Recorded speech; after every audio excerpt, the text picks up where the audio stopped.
So I want to take just a few moments and highlight and thank an individual person who has been a bright, bright light in our community, especially over the last 14 or 15 months.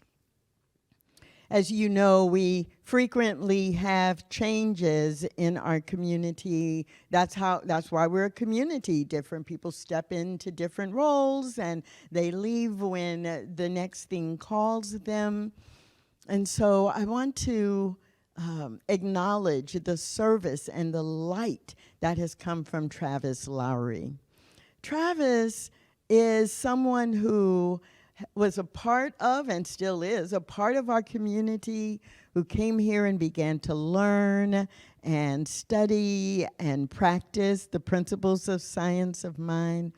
And in August of 2020, Travis decided to say yes to a call for a facilities manager here at CSLDallas. And Travis said yes in a very special way, because Travis didn't know everything that would be required. He didn't know how to do some of the things that were part of the job. But he said, yes, I am light, and the light within me will serve. And he began to serve and learn, and he has taken such good care of our physical property, and along the way modeled what it means to be the light. Now think about it. In 2020, we had some experience that you may have heard referred to as the pandemic. Travis came and cleaned and made sure our space was safe. And of course, after the winter frigid weather, he had a lot of unexpected work.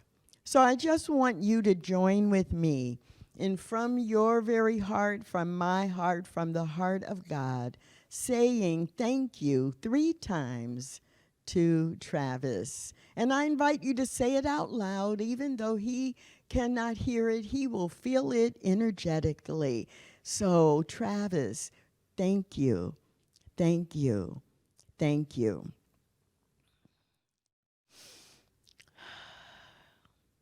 And coming in to follow Travis's example, we have an opportunity to welcome Cesar. And Cesar is coming in as someone who has a lot of experience with facilities management. He has recently completed serving 10 years as the facilities manager for the Dallas International School. And if you're familiar with that school, you know that it not only serves many different kinds of students from our Dallas-Fort Worth area, but it is very much focused on being radically inclusive, even though they may not use that phrase. And so we are welcoming Cesar into the community with love and with joyful expectation that he will give to us as much as we give to him, and that as he serves us, we will serve him on his journey as he has decided to, and already has been, exploring metaphysics and spiritual consciousness. And so we all come together to do that. So let's also say thank you to Cesar for saying yes now and for joining us as a part of our staff. Thank you, Cesar, 3 times. Thank you, and thank you. Welcome, welcome. So no surprise that we are here together at the end of September, rounding out our month's focus on the theme Together We Rise 2.0. Now, some of you know that's our annual theme as well, but as Dr. Petra and Reverend Karen explained at the beginning of the month, this is the perfect time as we enter the harvest season, as we enter the fall, as we end the playtime of summer, to remind ourselves that we are rising together.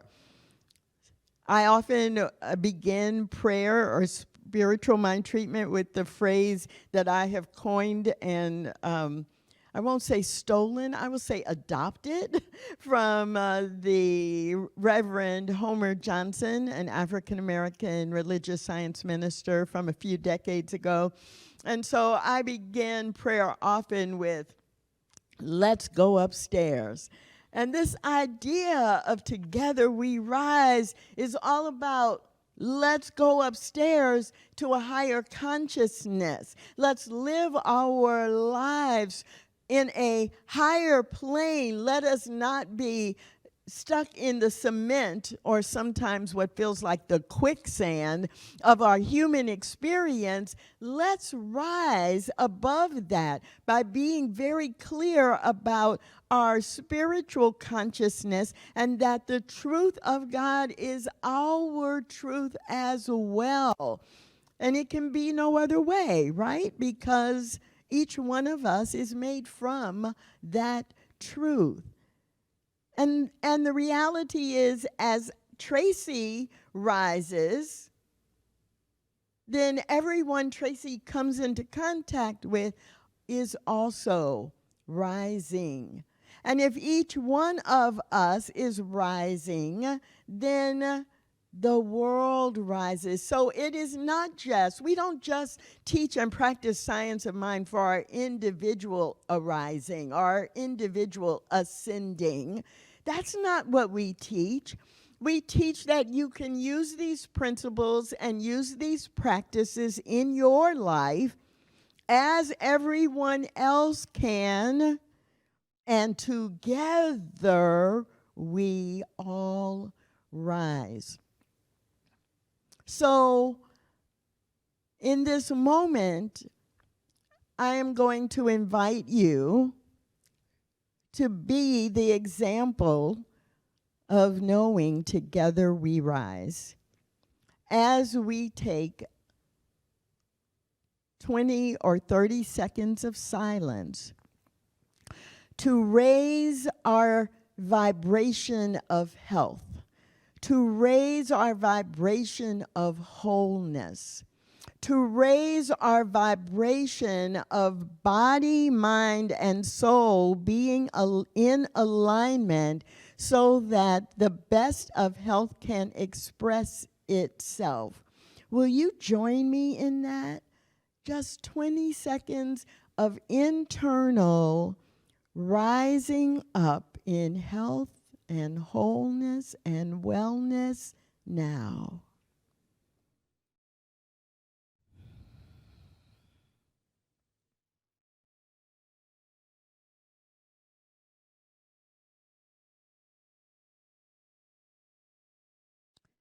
And as we rise together in this health and wholeness and wellness, I know that we are raising the health level, the wholeness level, and the wellness level of our beloved Dr. Petra, Reverend Karen, and Aria. Because together we rise and we move beyond anything that presents itself temporarily as a fever, as a flu or cold, a diagnosis of any kind. And we have just demonstrated that healing and that commitment to rise together in these aspects of creation. So that is why I am here today instead of Dr. Petra, because of the opportunity that we have to represent and to demonstrate our commitment to this rising together and to transform our individual identity in such a way that we transform not only ourselves, but that we also transform the world. Now, this entire month, the theme has been Together We Rise, and we've been looking at the 4 kingdoms of spiritual consciousness as a way to help us transform, to help us change, to help us respond to whatever is going on in the human experience, because we already have what we need inside of us. We already have it all. And it's up to us to choose how we will engage with life. It's up to us to choose how we will influence our experience. It's up to us to demonstrate the wholeness that is our true essential nature. So just in case you haven't been with us the last 3 weeks, I'm going to give you the briefest of brief overviews of Kingdom 1, Kingdom 2, Kingdom 3. And then we'll spend a little time on Kingdom 4. So Kingdom 1 we refer to as that kingdom of consciousness where we are often thinking the world is doing something to us. Whatever is happening to us. Some people refer to Kingdom 1 as victim consciousness, but it's not always that I'm the victim to life. But I do tend, if I'm in Kingdom 1 consciousness, to complain a lot and to feel like I am powerless. It's kind of like, have you heard the phrase that we use so often about there is a power for good in the universe, and it is available to all. Have you heard that? Do you remember that? Yeah, there's a power for good in the universe, and it is available to all. Well, if I'm living in Kingdom 1 consciousness, I would probably be saying, there's a power for good in the universe, and it's available to all except for me. There's a power for good in the universe, and it's available to all, but I don't deserve it. That's Kingdom 1 consciousness. And to move from Kingdom 1 into Kingdom 2, you've heard Dr. Petra and Karen refer to using or traveling or climbing the ladder of responsibility. And in Kingdom 2 consciousness, we might be saying, there's a power for good in the universe, and I can use it. Because in Kingdom 2, that's the kingdom where we are really focusing on claiming and creating our good. And we get into the mindset that I control my destiny. I have choice, and I use the power of choice. And it is all about me doing what I need to do in order to get what I want. Now, that's better than being in Kingdom 1 where I can never get what I want because nobody loves me, or, oh, I'm a woman and it's a man's world, or, oh my goodness, I was divorced 3 years ago and my life will never be the same. And so, oh, this is the best it can be. That's Kingdom 1. Kingdom 2 is, so what, I got divorced 3 years ago. Now I am out here, I am fabulous and single, and I'm going to date, and I'm going to find my next partner, and life is good, and I'm joining the dating service, and I am going to buy some new clothes, and I am going to get my hair cut, or I'm going to let my hair grow, whichever. I'm going to get a wig. I don't know, but I'm doing it, and it's going to happen, and I'm going to have a new partner, and I am in control. It's a slight exaggeration of Kingdom 2. I found these results. So the voice in my phone says, that's wonderful, congrats. You just can't make this stuff up. So Kingdom 1, right, is I am in blame and I am in shame, and I might be separating myself from spirit that has created me, that is always within me. Kingdom 2 is I move into I claim and create. I claim and I create my world. And so I'm in that behavior of commanding.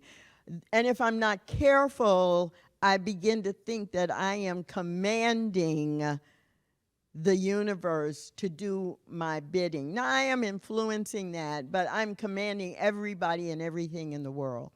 Then last week, you heard about Kingdom 3. And Kingdom 3 is the kingdom where we begin to really trust. Petra used the word trust several times last week, and we really allow ourselves to trust. And so the journey from Kingdom 2 to Kingdom 3 is really about surrender, surrendering into the truth that actually I collaborate with the divine, that I give direction, and Spirit is actually doing the work, bringing all of the pieces of the puzzle together, and that I can trust that the universe is operating in my favor. I can trust. I have faith in there is a power for good in the universe. And it is using me. It is using me to demonstrate the truth of life itself. There is a power for good in the universe, and it uses me. I give it permission. I collaborate with it. So if I had to choose one word to journey from Kingdom 1 to Kingdom 2 to Kingdom 3, I might choose the one word for Kingdom 1 of I am operating blind to the power and the presence of Spirit. In Kingdom 2, I am operating in a way that I would, in my human state, would describe as brave. I bravely take responsibility. And in Kingdom 3, I recognize the importance of operating in deep, deep belief, that I am believing in this one power, this one presence, this one way of being and living. In Kingdom 4, I would maybe use the word, the very simple word of be. I stop the striving.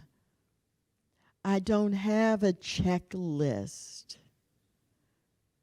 I don't worry about how Spirit does what it does, because it is being as me. It is being through me. Kingdom 4 is that consciousness that says all I need to do is breathe and be. All I need to do is allow the integration of my divinity and my humanity, knowing that I can't do it wrong. Now, I smile because often when we talk about Kingdom 4 consciousness, we get a little silly. We get a little silly. We get this image in our head that, oh, if I'm in Kingdom 4 consciousness, I'm in nirvana or utopia. I'm Kingdom 4 consciousness.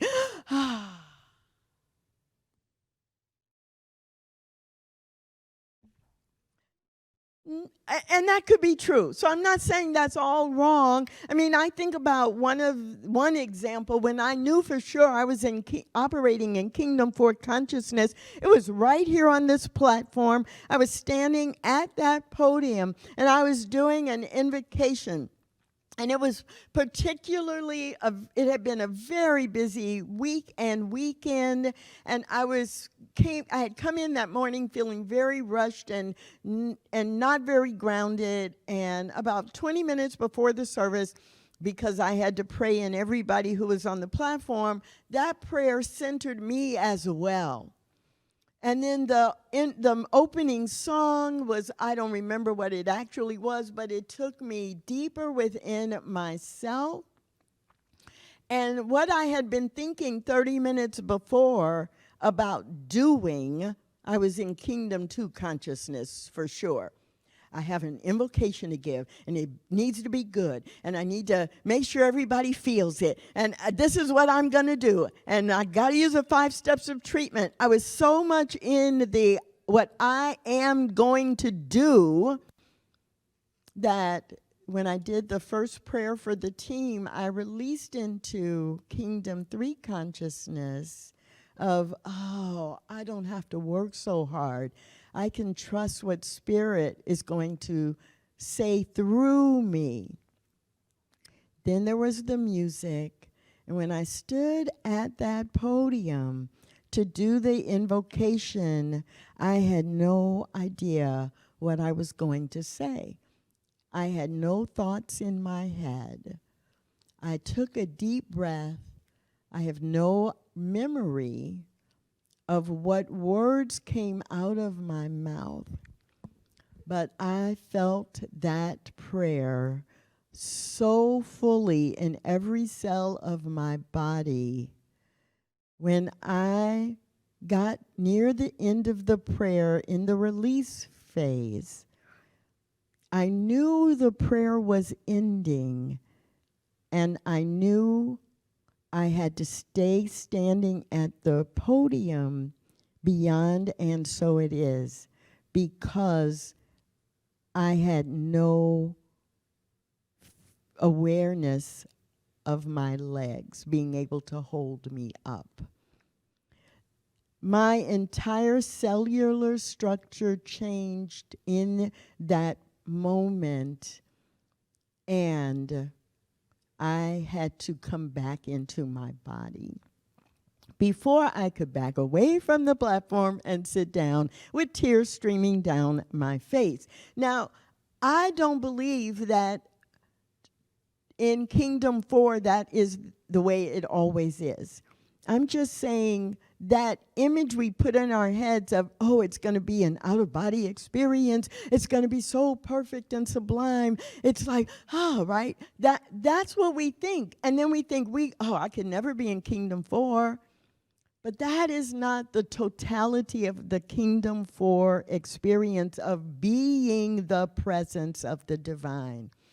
I would venture to say that when we are in our deepest despair sometimes, if we are not complaining about it, but we just feel everything has been stripped away, or I am so sick in this moment, there's nothing I can do except trust in the wholeness of my body and soul in being in alignment, that I might be in Kingdom 4. Because Kingdom 4 is that place where it is so clear to each one of us, I am the I am. I could be very sick, or I can use another example where I'm sure I was in Kingdom 4 consciousness. I had some major surgery a few months ago, and there was a point where I was not afraid. After the surgery, I was not afraid. I knew the healing must happen, and I couldn't do everything that I wanted to do, but I wasn't worried about it. I knew that I had already made the choice to be clear about supporting my health and wholeness. So the Kingdom 2 stuff, right? I had created a prayer team. I had a prayer call scheduled every day at 12 noon and 8 p.m. with different people calling me to do prayer. I had the food lined up, the things that I had to do from a human perspective. right? From kingdom to consciousness, for me to work with God and for spirit to work with me, I need to do these things. I'd done all that. Was fine. It was organized. It was set up. Wasn't worrying about it. Kingdom 3, right? The prayer, the spiritual practice, the turning over, saying, Spirit, use my body, my mind, and my soul for good through this experience. And I reached a point where I noticed I was going around thinking and sometimes saying out loud, I am the I am. My body is healing. This is an interesting human experience, but it is reflecting, I am reflecting the divinity that is within me. I am here to be God recovering from surgery. I am recovering from this surgery as spirit, not as Tracy, the human being who was scared a couple days ago. I am the I am, having this human experience and lifting the humanity of Tracy up to a higher level, because there is no separation between Tracy and spirit. Now, we don't live in Kingdom 4. Heck, we don't live in any single kingdom at any time. So, in case you missed it earlier, or 3 years ago, or 6 years ago, the last time you were exposed to the 4 kingdoms of consciousness, let me be the one to remind you. This is not a progression where Kingdom 1 is bad, and then Kingdom 2 is better, and then you want to get to Kingdom 3, and then if you're really good, you can earn your way to Kingdom 4. No, that is not what we are teaching. The 4 kingdoms of consciousness, or the 4 stages of consciousness, we all have access to. We all demonstrate. We all experience all 4 kingdoms on the same day sometimes, often. In different experiences we have, we can diagnose where is my consciousness by looking at how am I behaving. Am I shaming at myself or blaming others for what's happened to me today or an hour ago? Am I over that? And I'm taking responsibility for my contribution to whatever happened, but more importantly, I am choosing what I want. I am deciding what I want and using my spiritual practices in combination with my physical choices and behaviors to control or to command the law to move in a certain direction. Kingdom 2. Oh, well, what I'm doing right now is I am in prayer. I'm using spiritual practice. I'm opening to the potential. I'm remembering that principle is not bound by precedent. And I am watching for the demonstration of Spirit's highest vision of what I want, how it will be, the how it will be delivered. Then I'm probably hanging out in Kingdom 3. And if I am in the experience, whatever it is, without judging it, and remembering that this right here, this is God. This is Spirit expressing and expanding and evolving life in this body. I am that I am. Let's go. Then I'm most likely in Kingdom 4. And I get to decide where it is that I want to be. If I'm in Kingdom 2 and I realize I'm ignoring Kingdom 3 and I need to not only be creating, but I also need to be collaborating, then I know what to do or say. How do I bring more Kingdom 3 consciousness into the way I'm behaving. I call a practitioner and ask them to do prayer with me. Or I go into a private space and I meditate to welcome the presence of the divine.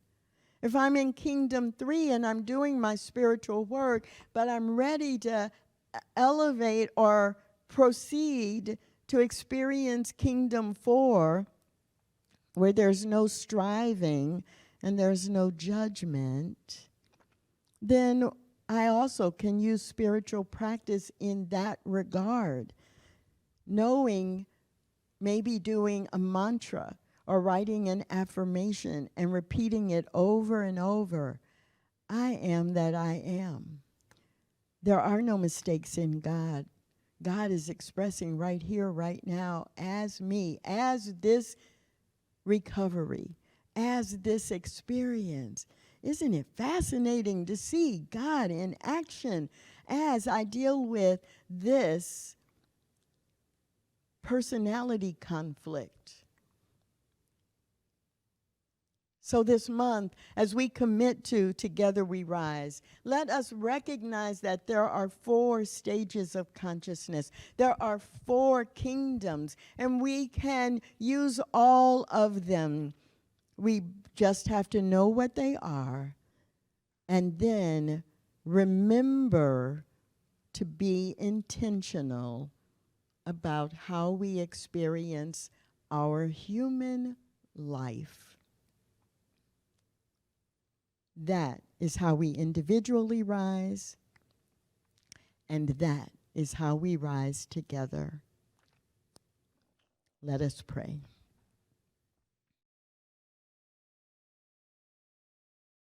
As I breathe in this moment, I do hear the voice and feel the energy of Homer Johnson reminding us all, inviting us all, let's go upstairs. Let's go upstairs to a higher consciousness. Let's go upstairs knowing that the consciousness of the divine is always present. It is from this consciousness that each one has been created, and all forms of life have been created. So allow my words to represent your words, for there is only one word, and I speak it now, the word of the divine. I recognize my humanness.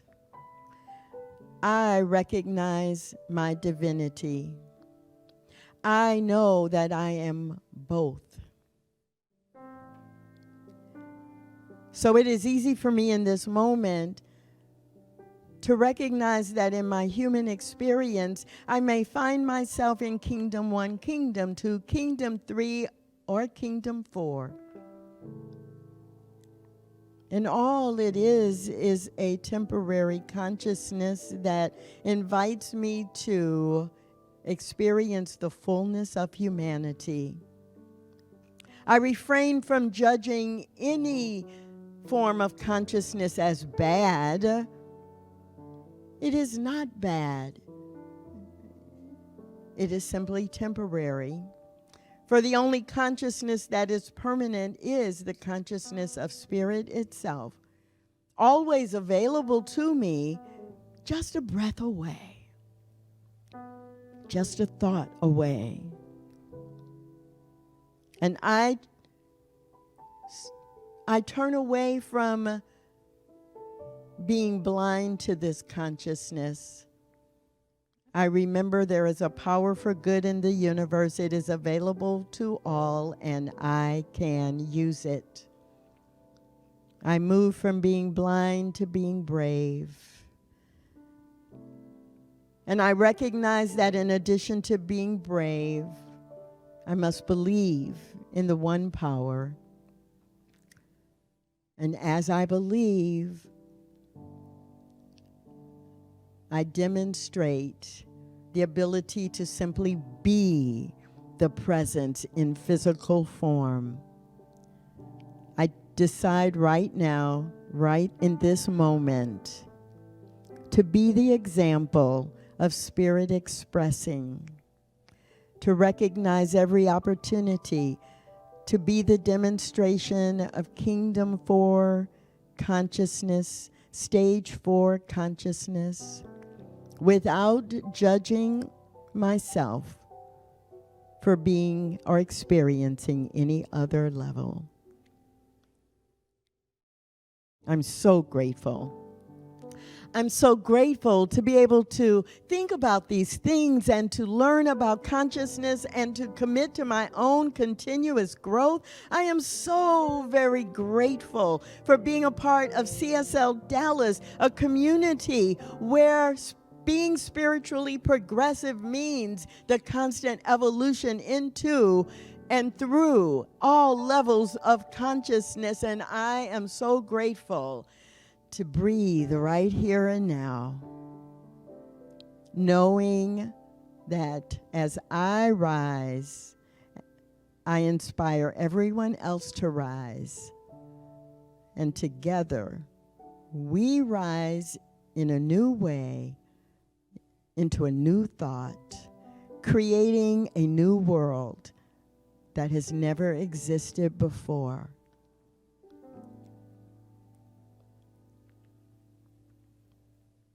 I release this prayer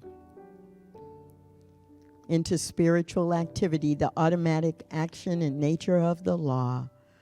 I know it is already complete in the mind of God, and so I let it go. We affirm it together simply by saying, Amen, and so it is.